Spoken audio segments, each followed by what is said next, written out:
firstborn son. This is the story of their complex relationship. Charles tried to be a more modern parent, but he didn't have the tools because he didn't grow up with them. A shared tragedy defined this father and son. There's this marvellous picture of Harry holding very, very tight to Prince Charles's hand for support. For years, they were close.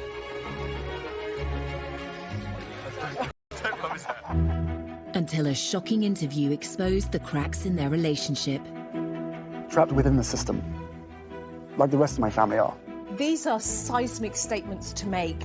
Charles Hugh felt very exposed by his son. Tonight, royal insiders explain how this relationship fell apart. He said it was the most terrible thing to make William and I walk behind our mother's coffin. It should not have been allowed. The damage is done. The relationship that I knew can never be like that again. Prince Philip's funeral was an opportunity for reconciliation, but what really happened? I think you could see clearly at the funeral how emotional Prince Charles was. Part of that was the problems with his relationship with Harry. And what lasting effect will this royal rift have on the House of Windsor? Of course, Harry wants to protect his wife, but is it at the expense of bringing down his own family? Tonight we ask, will Charles and Harry ever repair their damaged relationship? There's no doubt the gulf between Charles and Harry has widened considerably. It will be very difficult to bridge that divide in future. I can't see how they can do it.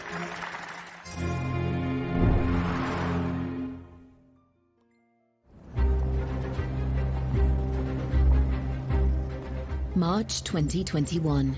The Duke and Duchess of Sussex sit down with Oprah Winfrey for an explosive and revealing interview. It will rock the foundations of the royal family. Please explain how you, Prince Harry, raised in a palace, in a life of privilege, literally a prince, how you were trapped. Trapped within the system, like the rest of my family are. My father and my brother, they are trapped. Harry's claims exposed the unhappiness of the couple's life behind palace walls. They also revealed the full extent of his estrangement from his family, particularly his father. The person that was really sort of knocked to the ground in that interview with several punches was Prince Charles. 100%. The takeaway from that interview was that there is a real rift, there is real distance, there's real anger. You could see that it was, but at the same time he wanted to. He wanted to get a message through that he has struggled deeply with what's been going on, and there are definite fractures in the relationship. These are seismic statements to make about one's own family members. And I wonder whether, from Charles's point of view, he would have felt very exposed by his son.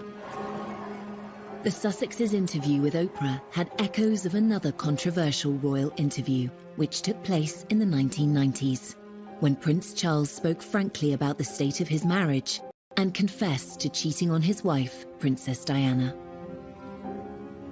Did you try to be faithful and honourable to your wife when you took on the vow of marriage? Yes, absolutely. And you were? Yes. Until it became irretrievably broken down. In the back of Charles' mind, there would have been a certain amount of guilt because it would have brought up memories of his own attempt way back in 1994 to get the media on his side. So on the one hand, he was being criticised by Harry and was probably very upset by that. But on the other hand, it's very difficult for me to sort of attack him for doing something which I myself did, you know, when I was young. Every single time anybody agrees to one of these huge interviews, they're doing it for one reason and one reason only. They're doing it to put their side across because they assume that when they have done that, everybody will be on their side and love them even more. And we've seen so many times in the past how mistaken that can be. While Charles's interviews stunned the world in the 1990s, his son's revelations may have gone a step further and hurt those closest to him, including his father. There's no doubt the gulf between Charles and Harry has widened considerably. I mean, I think if they're not careful, it will be very difficult to bridge that divide in future. I can't see how they can do it. Grant Harold was a former butler to Prince Charles. He witnessed firsthand the loving bond the royal father and son once had, which has now seemingly been lost. The damage is done, and that makes me sad, because the relationship that I knew, which was a loving, caring, fun relationship, can never be like that again. Prince Harry's decision to speak so candidly was a dramatic move. To understand why it happened, we must return to the beginning of Harry's life and consider events that took place soon after he was born. 15th of September 1984. Well-wishers around the world celebrated the birth. He was known to his family as Harry, and his father was acknowledged in his full given name, Henry Charles Albert David Windsor. At the christening, they were both looking incredibly happy. William was a tearaway, he was running around like mad, but Harry was quiet and peaceful. In public, Charles and Diana were delighted by Harry's arrival. But in private, they're said to have clashed over how to raise their sons. Diana wanted them to experience the real world with a degree of freedom, a concept that Charles may have struggled with. Diana would, take them to what became a favourite with Bill Wyman, the Rolling Stones' Sticky Fingers in Kensington Church Street. The Prince had a slight problem with it, because I remember once when they came back, there was this look of horror across the Prince's face, because he couldn't actually work out why, with a brigade of good chefs at Kensington Palace, Diana would have to take them for a burger. Prince Charles tried hard to be close to his sons, but the formality of his own royal upbringing meant he wasn't the hands-on parent that Diana was. Charles didn't bringing of their children. In 1992, Harry's parents went through a very public breakup. The 8-year-old now struggled as he was bounced between Charles's Highgrove estate and Diana's Kensington Palace apartment. What a child wants is stability, structure, and love from their parents. And that kind of constancy gives children a sense of safety. If they're going between two separate households, that can feel very destabilising for a young child. So suddenly Prince Harry was shuttling between the more relaxed, much more familiar household of Princess Diana and then the more dutiful, strict, timetabled household of Prince Charles. There was this sort of natural gravitation towards Diana, simply because Diana was the provider of the fun things that boys at that age actually wanted.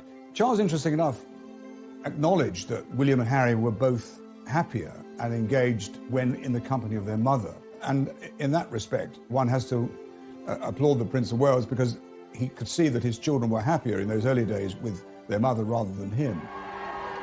Harry was caught between the world of royal formality set out by his father and the more carefree mindset of his beloved mother.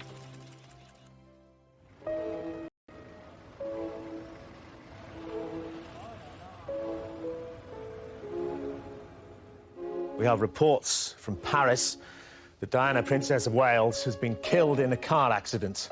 Prince Harry had been with his father at Balmoral when the news broke of his mother's death in August 1997. Prince Charles tried to offer his young son the support he needed. Charles had this huge responsibility to protect the boys, and there's this marvellous picture of Harry leaning down to look at the notes and the flowers, holding very, very tight to Prince Charles's hand for support. It's a very, very moving moment, I think.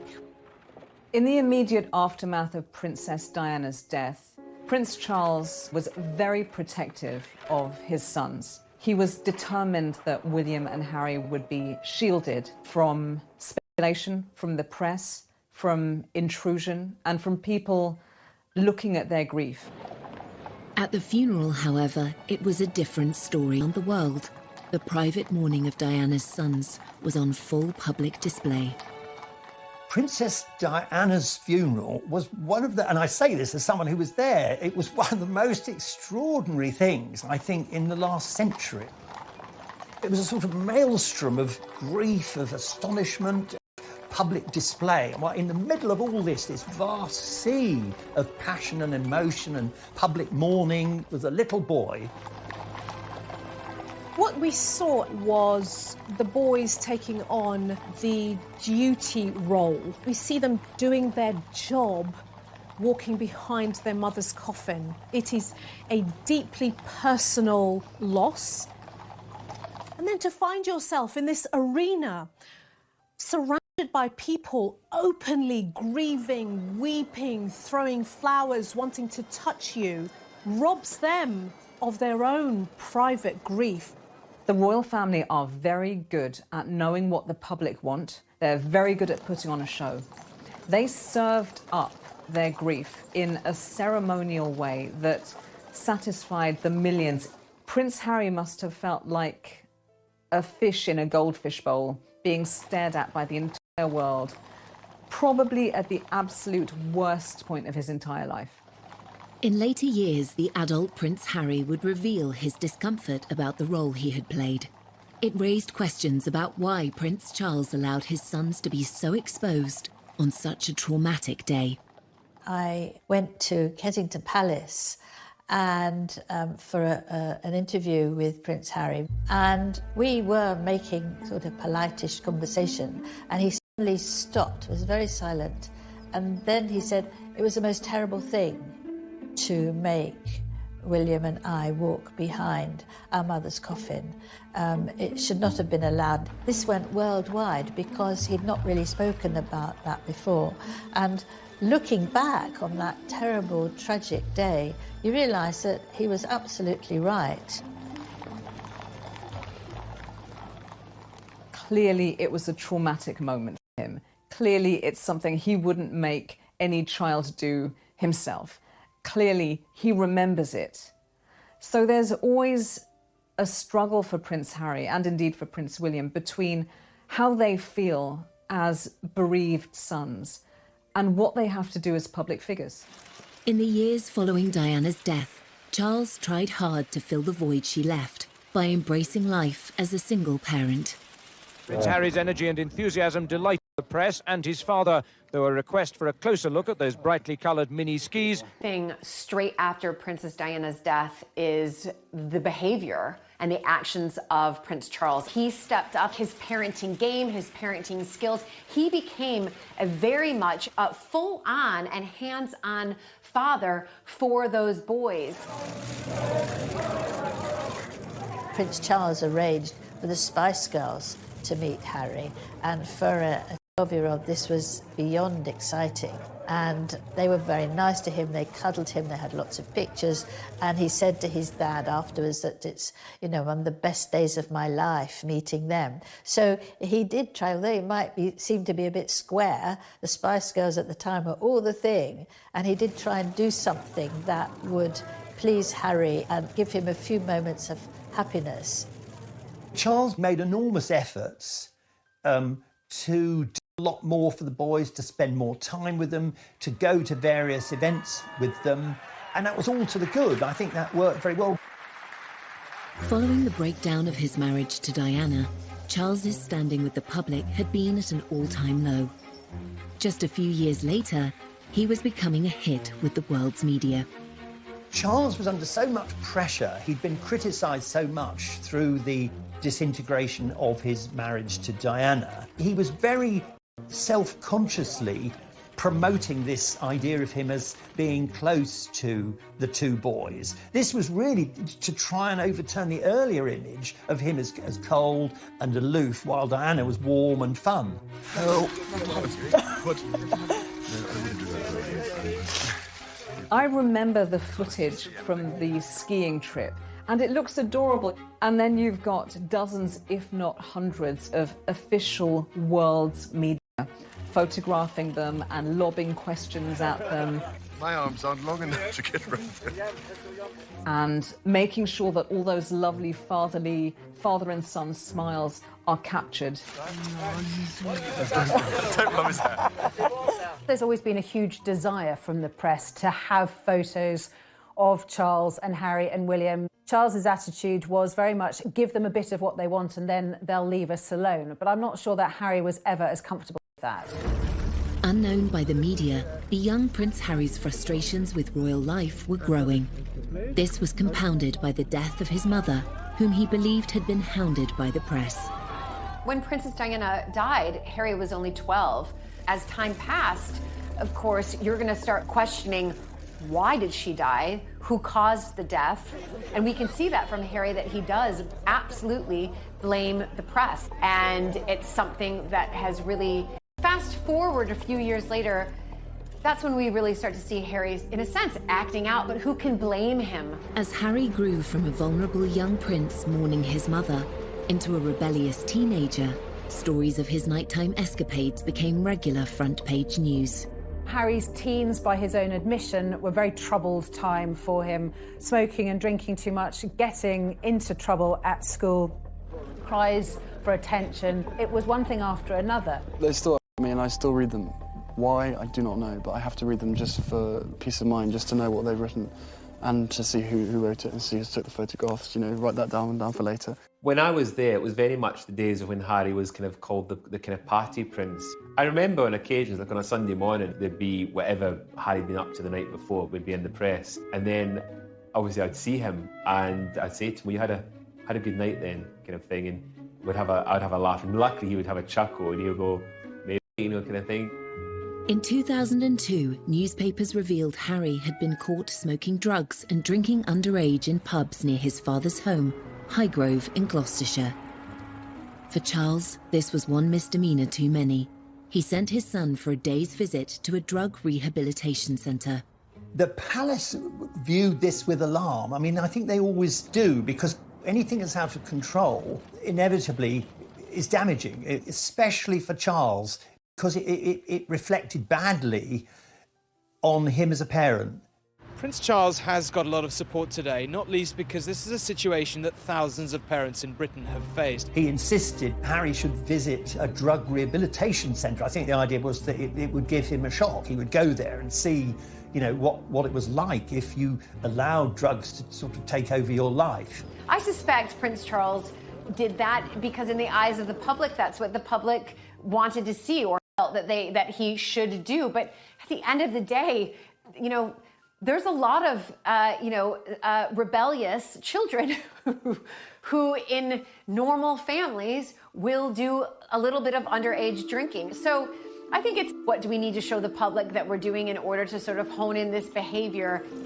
Did this attempt at intervention by Prince Charles offer his son the support he really needed? I wonder whether, if that's the case, Harry would have felt, you know, shortchanged. You know, what I really need, Dad, is a lot of... In northeast Scotland, just as his father had been before him, but the tough regime was ill-suited to the sensitive prince. Prince Charles called it Colditz in kilts, and like a prison sentence. It just wasn't for him. Prince Charles was bullied at school from end to end. He was completely and utterly, solidly miserable for the entirety of his time there. By contrast, Harry's school days at Eton were more sedate.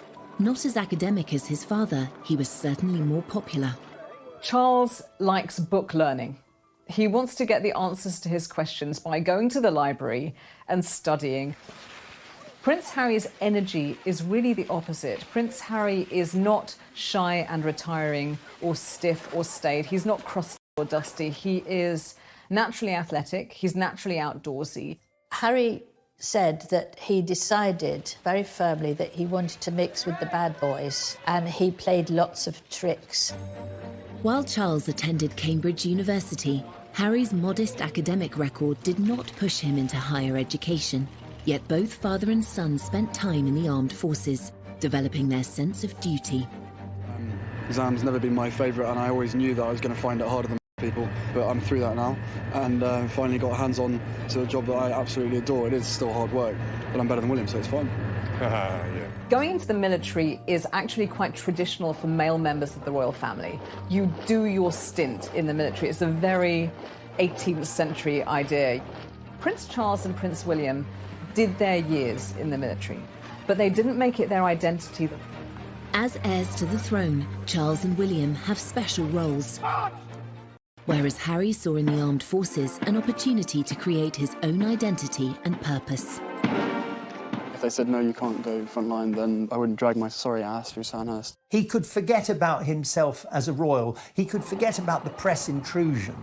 It was as if his army experience gave him what the colleagues loved him. They barely can even think of him as sort of a prince. He's just Harry to them. He's one of them. Even as Harry's service career thrived, the interest shown by the press was growing intense. His father tried to help. At that point, Harry was third in line to the throne, so a massive target for any enemy to want to take him out. The first time was under absolute secrecy, and Charles was very much involved in that. And he spoke to the MOD, he spoke to the head of the army, and they all came up with this plan to deploy him, but to keep everything secret, so no one knew. When he was deployed to the front line in Helmand in December 2007, even his butler was unaware. When he went to Afghanistan, that was extraordinary. I mean, at that point, I thought we knew where they were. We didn't know. It didn't stay a secret for long. The prince on the front line, Harry on active service in Afghanistan. He's been secretly deployed for 10 weeks, fighting shoulder to shoulder with his fellow soldiers in the war against the Taliban. Prince Harry's return became inevitable as soon as a news blackout of his presence in the country was broken by the foreign press. The Taliban made it clear that they would make extra efforts to either kill or capture the royal prince. For his own protection and for all the soldiers around him, had to fly back very quickly after only 10 weeks, and he was utterly devastated. He was furious. This was the happiest time of his life, the time when he felt he really belonged and was making a difference and was on a career path that suited him and that he could make the most out of and make a real difference. And again, he blamed the press. Every time he's trying to be himself, whether that's as a soldier or a young guy that wants to smoke a joint and hang out with his friends, the press gets onto it, and that's another thing he just can't do. I think that came next to losing his mother, really, that he'd lost what he loved to do and where he loved to be, and what was there left for him. Harry seemed to hold the press responsible for his mother's death and for the curb on his service career. Then he discovered that his father was involved too. Unfortunate for Charles that he was implicated in the decision to recall his son, because it was another example of Charles the father doing something that Harry the son didn't like. Harry must have been saying, look, here we go again. Are my father and the world's media actually working together? The next one in a long line of emotional betrayals that have come from the people who are really the closest to him. In fact, Charles's involvement in removing Harry from the theatre of conflict was motivated by a desire to protect his son. As a parent, you worry the whole time, but for everybody left behind, it's ghastly. From Charles's point of view, as a parent, he would have been in protection mode, and as the son, he would have been, trust me, I know what I'm doing, don't interfere. So typically that would have brought its own internal tensions between father and the son. Harry is aware that his father loves him and wants to do his best for him, but then these other things all intrude and slightly poison the atmosphere. Because Charles obviously felt we have to do the right thing here. Harry's idea of the right thing was very different. It's obviously a great relief, as far as I'm concerned, to see him home in one piece. Eventually, father and son buried the hatchet. Harry's recall from Afghanistan inspired him to take on a new role, and one that would make his father proud. That was a pivotal moment, probably one of the most significant days in Harry's life, because on that plane that brought him back was a dead soldier. There was a coffin on the plane, and there were 2 or 3 British soldiers returning who'd lost limbs. And it was very soon after this that Harry set up the Invictus Games.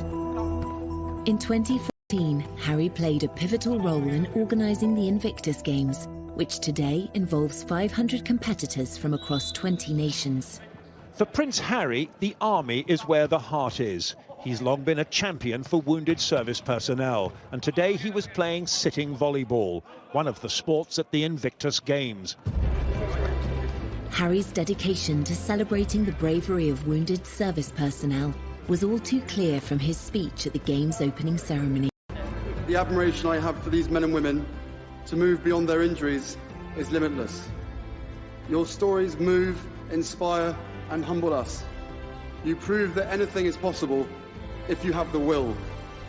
Welcome to the Games. Welcome to Invictus.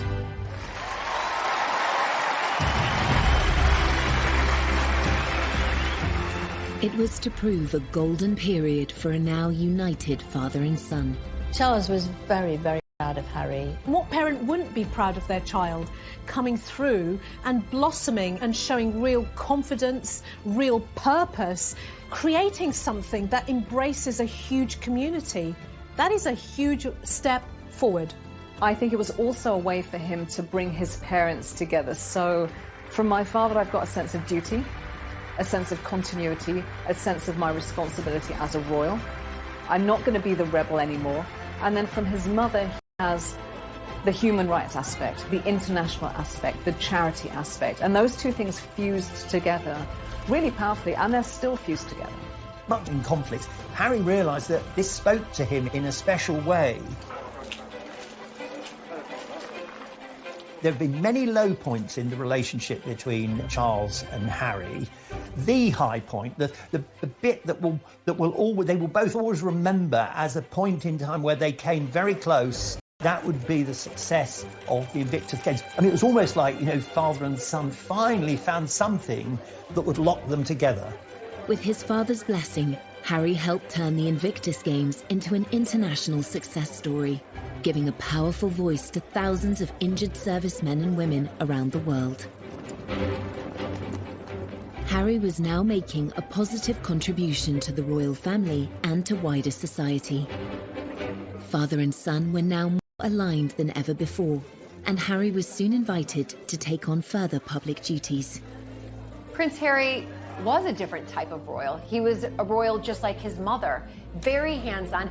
Prince Harry has never wanted to just do the service and the duty that a royal member, must do by simply arriving at an event, giving a speech, waving, and leaving. He wanted to take on more active roles, being very, very hands-on, dancing, hugging. You can't sit there with a stiff upper lip with your crossed arms and not get involved. We knew from the start that these countries were going to be fantastic fun. I've never taken myself too seriously. There's a real contrast between Prince Charles and Prince Harry when they do their royal tours. Wherever they are in the world, Prince Charles does it blatantly as duty. So he's there, and wherever he is, even if it's like 100 degrees outside, he's wearing a very closed suit that's completely buttoned up. And he smiles, nods and waves, and he's jovial, but he's still a little bit stiff. Well, you would be, wouldn't you? You would be washed by all you lot. Anyway. Prince Harry on... Hey, when did you know she was the one? The very first time we met. Harry and Meghan's romance was embraced by the royal family. In that happy time, there was no sign of any tension between father and son. They welcomed Meghan with open arms. Prince Charles admired the fact she was self-made. Charles, he's slightly obsessed with the idea that somehow you've got to retain the magic of the royal family, but you've got to modernise. And what better way than to welcome a woman who's not only divorced, but American and of mixed race. And I remember the Queen invited both Meghan and Harry to Sandringham, which is a huge thing because couples, unless you were married, you just didn't get invited. They liked her very much, but of course, it didn't take the press long to start writing things about Meghan, to do the sort of things that would make Meghan worry, but also the royal family worry. Newspapers were soon filled with opinion on whether Meghan was a good fit for the royal family. Whilst initially there was a huge amount of admiration and hero worship when Meghan first came on the scene, there were some media outlets that ran some really disgraceful articles with headlines about straight out of Compton or exotic DNA, very old-fashioned opinions, borderline racist opinions. And the trouble is that one article like that is one too many. Meghan, we've discovered, has a very, very thin skin. But we have to remember that Kate did. They used to call her Weighty Katie. She had a terrible time. And Camilla had a dreadful time in people accusing her of causing Diana's death. I know Camilla spoke to her and they had lunch together, tried to help her get used to things and give perhaps some of her own experiences so that she wouldn't feel that she was being targeted. The royal family may have been reassuring Meghan behind the scenes, but it's their standard practice not to complain in public about press treatment. By apparently not speaking up for Meghan, Charles seemed to find himself taking a very different path to Harry. Statements, these underlying racial tones need to stop. I remember getting this on my phone and my jaw dropped, actually, because press statements from members of the royal family are normally really bland and really boring. I mean, this was Harry. Anger. The anger was leaping off the page with his words and the tone. This was an unprecedented move, really just instructing the press to back off and leave Meghan alone. Charles admired the fact that Harry was trying to protect Meghan, but I think he was very worried that it would have unintended consequences, which of course it did. Handling the press is like handling gelignite. You know, it's almost impossible to do it safely. Despite Harry's insistence on tackling the press, his relationship with his father appeared stronger than ever. He felt able to ask Charles to play a significant role at his wedding. Meghan's father infamously didn't come to the UK for her wedding because he said he had heart problems and he was in hospital. There was the question of who would walk Meghan down the aisle. Prince Harry asked his father, and what could be better than having the heir to the British throne walk your beautiful bride down the aisle.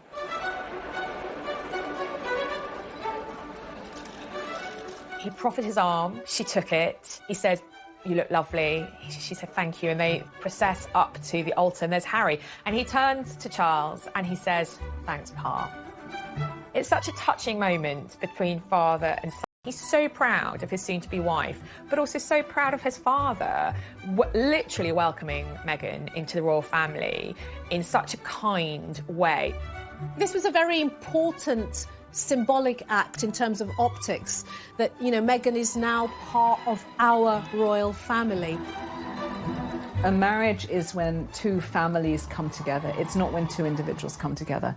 In this case, it's also when two different mindsets, two different worlds come together.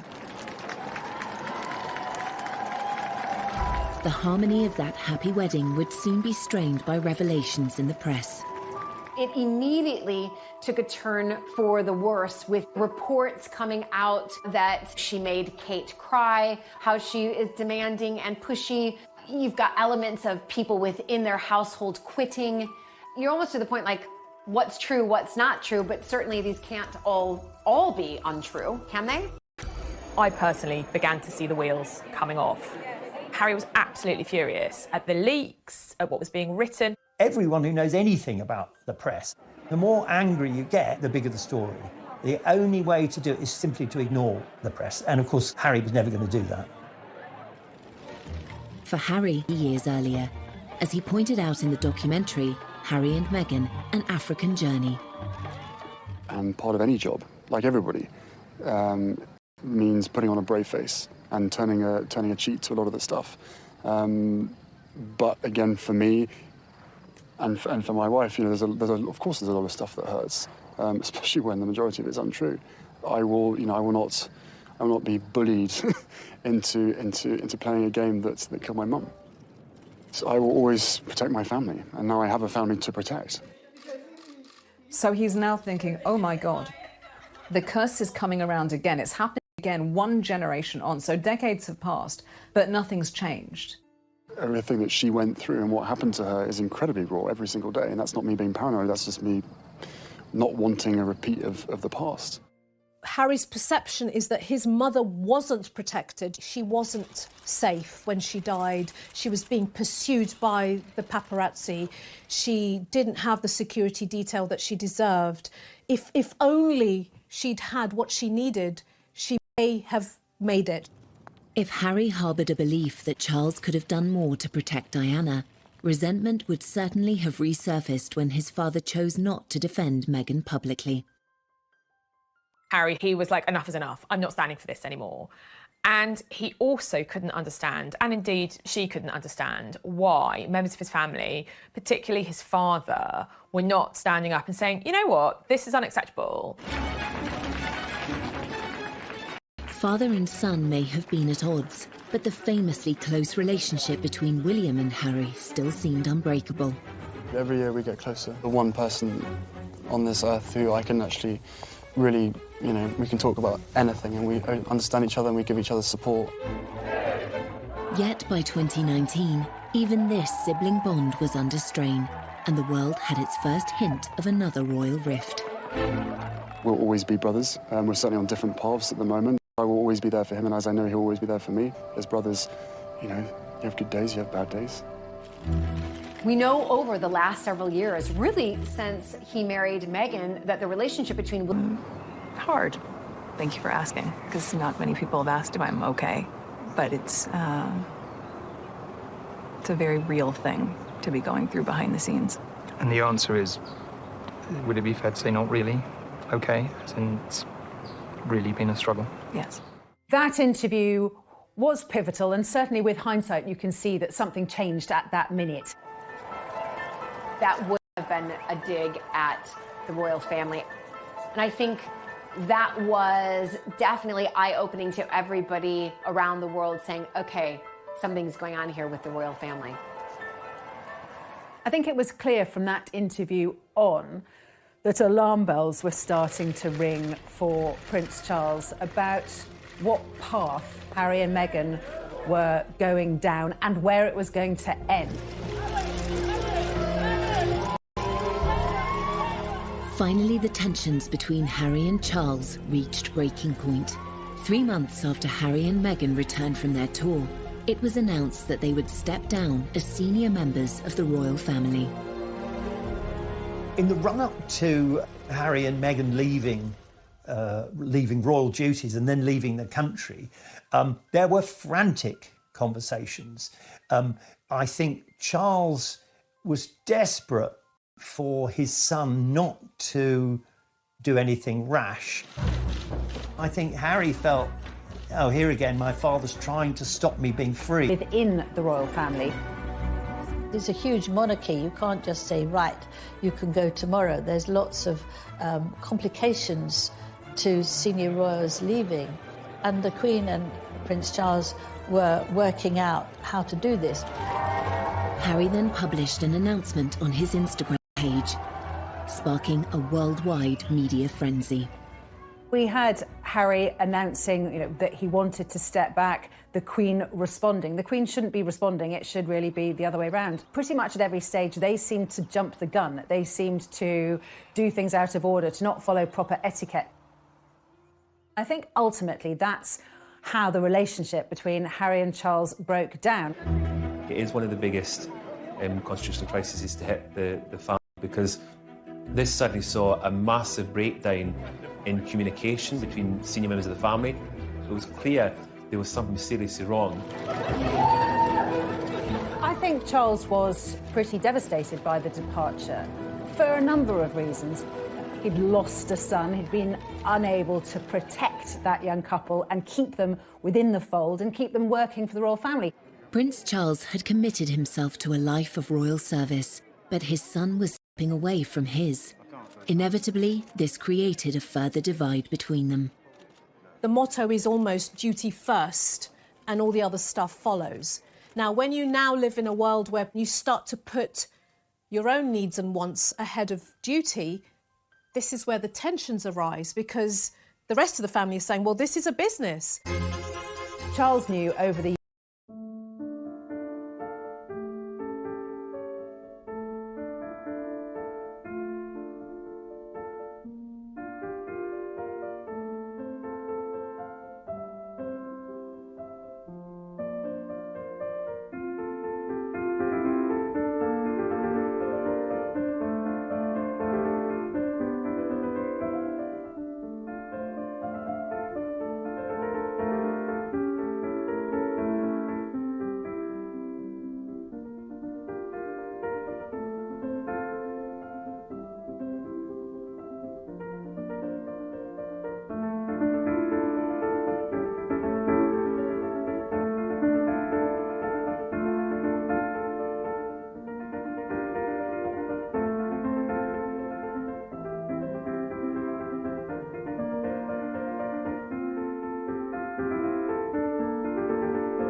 took place in the 1990s, when Prince Charles spoke frankly about the state of his marriage and confessed to cheating on his wife, Princess Diana. Did you try to be faithful and honourable to your wife when you took on the vow of marriage? Yes, absolutely. And you were? Yes. Until it became irretrievably broken down. In the back of Charles' mind, there would have been a certain amount of guilt because it would have brought up memories of his own attempt way back in 1994 to get the media on his side. So on the one hand, he was being criticised by Harry and was probably very upset by that. But on the other hand, it's very difficult for me to sort of attack him for doing something which I myself did, you know, when I was young. Every single time anybody agrees to one of these huge interviews, they're doing it for one reason and one reason only. They're doing it to put their side across because they assume that when they have done that, everybody will be on their side and love them even more. And we've seen